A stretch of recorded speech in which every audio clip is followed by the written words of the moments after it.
आदरणीय डोंगरे साहब जो यहाँ पर वर्धा से आए हुए हैं। और डोंगरे साहब को मैं इसलिए भी सलाम करता हूँ कि सर बहुत वरिष्ठ कामरेड हैं और सर के द्वारा लगातार दिल्ली स्तर पर जो प्रयास किए जा रहे हैं बहुत अनुकरणीय हैं। और इस तरह की शख्सियत हमारे बीच में आई, मैं उनका बहुत बहुत आभारी हूँ। मैं आभार व्यक्त करता हूँ चंदा खरे मैडम का और श्रीमती संजना रिछारिया मैडम का कि आपके यहाँ पर मंच पर आगमन से हमारे मंच की शोभा बढ़ी है। आपने अपना बहुमूल्य समय दिया है, मैं आप दोनों का भी बहुत बहुत आभारी हूँ। मैं आभारी हूँ आदरणीय वाजपेयी जी का, जिनकी छत्र छाया में ये संगठन फलवित हो रहा है और उनके विचारों से, उनके निर्देशन में आज जो भी हम उपलब्धियाँ हासिल कर पाए हैं। तो इस तरह वाजपेयी जी की छत्र छाया हमारे बीच में है और व्यक्तित्व उनका हम सबके लिए अनुकरणीय है। ऐसे व्यक्ति के द्वारा हमें समय दिया जाना हमारे लिए गौरव की बात है। तो मैं आदरणीय वाजपेयी साहब का भी बहुत बहुत आभारी हूँ।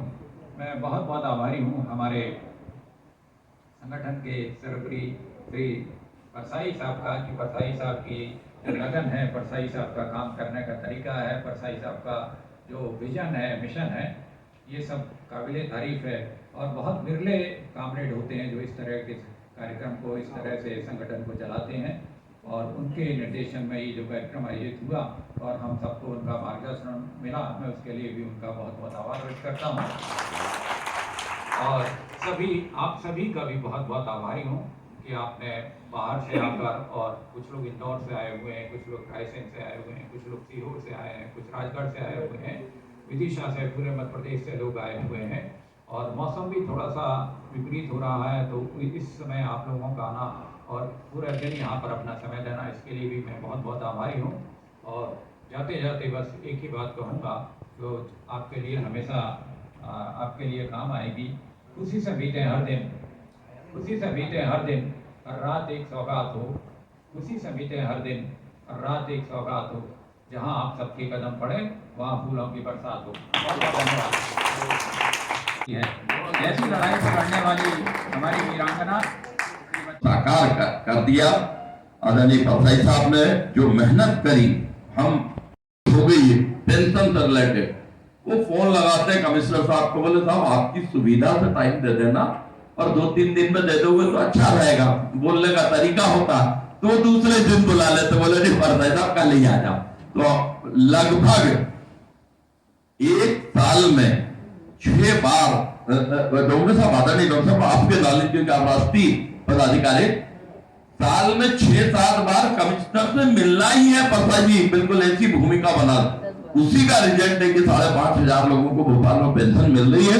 क्या इसको बोलते हैं डायलॉग। अभी हम 10 दिन 12 दिन पहले शर्मा जी से मिले थे बॉस के नेतृत्व में, बढ़िया, उन्होंने तुरंत एक्शन लेके बोले परसाई जी अब अगली बार जब आओगे जब तक ये प्रॉब्लम सॉल्व मिलेगी, और उसके पहले ही पूरी सॉल्व हो गई।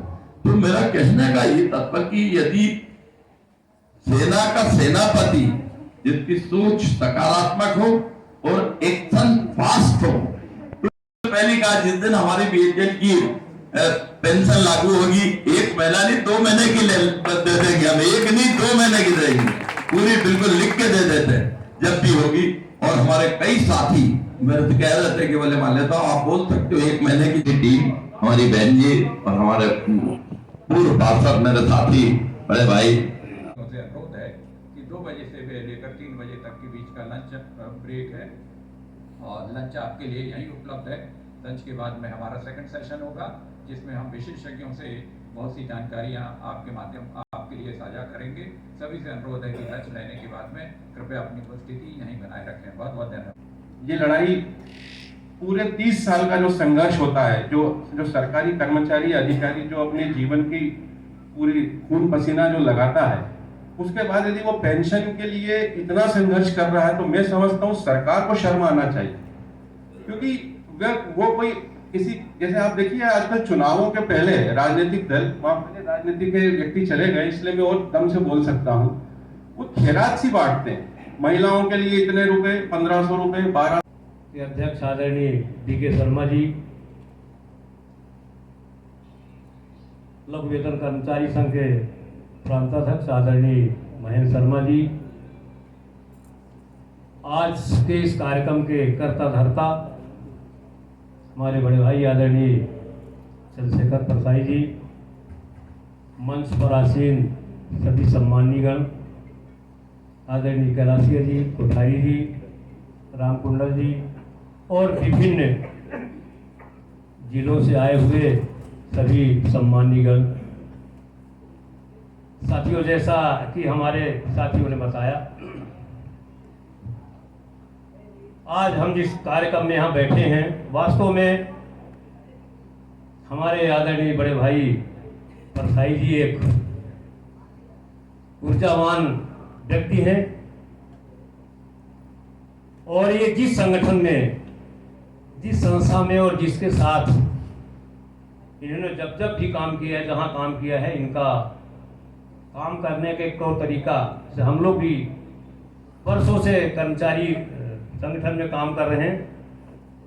सबका अपना अपना काम करने का एक तरीका होता है, लेकिन आदरणीय परसाई जी जैसा हमारे आदरणीय वाजपेयी जी ने बताया, हम लोग इनसे बहुत बारीकी, बहुत करीबी से वर्षों से जुड़े हुए। ये निगम मंडल के अधीन कर्मचारी एग्रो संघ चलाए और मैं समझता हूं कि एग्रो यूनियन को उन्होंने इतने वर्षों तक एक कुशल प्रतिनिधित्व दिया जो संभवतः सभी नेताओं के एक ही संगठन में करने का ऐसा अवसर नहीं मिलता। आज का ये समय जब हमारे परिवार में हम दो भाई होते हैं और देखिए दोनों भाइयों के बीच किस प्रकार विवाद होता है, फिर इतने लोगों को एक साथ 20, 25, 30 वर्ष तक एमपी एग्रो में इन्होंने संगठन के रूप में काम किया और काम नहीं किया।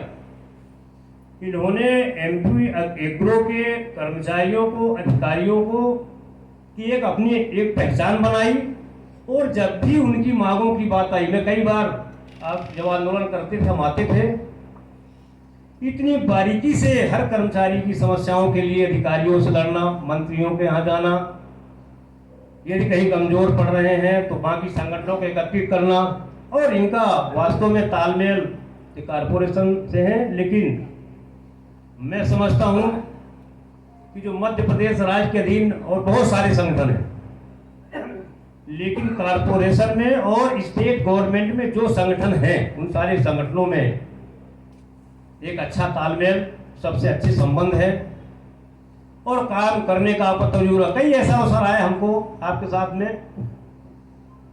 मैं वर्षों से एमपी एग्रो में जुड़ा था, अभी आप टीपीएम 95 में काम करने लगे। मैं ही पूछ ही रहा था आपसे कि कितने साल हो गए, और वास्तव में हम लोग ये ईपीएफ 95 बहुत से लोग हम लोग तो जानते ही नहीं।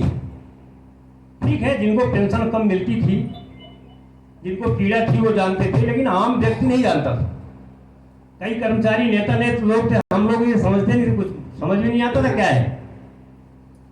लेकिन इतनी कुशलता से हम जब इनके कार्यालय में बैठते थे, बात करते थे, तो हमारे कुछ समझ में नहीं आता था कहाँ की बात कर रहे हैं, कर पाएंगे नहीं कर पाएंगे, तो नई चीज आ गई, नई नई बातें करते थे, अपने कुछ समझ नहीं आता था। लेकिन जैसा भी आपने बताया कि मध्य प्रदेश में